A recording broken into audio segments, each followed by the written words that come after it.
juda ham to'g'ri aytdi. Haqiqatan juda to'g'ri aytdi.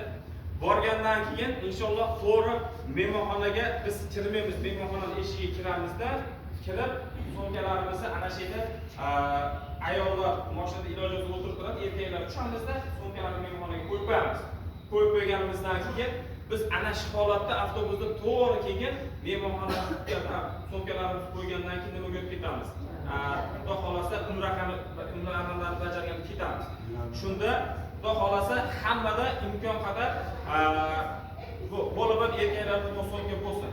Sumka bo'lsinki, bir-birimiz shunday orqamizda tushib olamiz, erkaklar doira qilib olamiz. Doira qilib ayollarimizni shu halqaning ichidan olib kirib ketamiz. Shunda bir-birimizni yo'qotib qo'ymaymiz. Chunki endi eridagi holat bir suraman deydi, bo'la qilaman deydi. Shunda ham imkon qadar mahkam zich holatda to'dani yorib, aylanib kaban atrofida tog'ib olaylik. Bo'lmasa qiynalib, chachilib ketadigan bo'lsak, anchalar biz bu holatda keyin tiklanish qiyin bo'lib qoladi.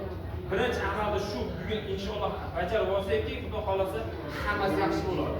Hamma erkaklar shunday xalq qilib olamiz sizlar. Bu o'rtada xalqning ichida Xudo xolasa sizlar barchalik birgalikda inshaalloh Allohning yo'lida duo qilib amallarni bajarib olamiz. Bo'lsa hammanglar salomat bo'ling. Mana kech qolmaysizlar, Xudo xolasa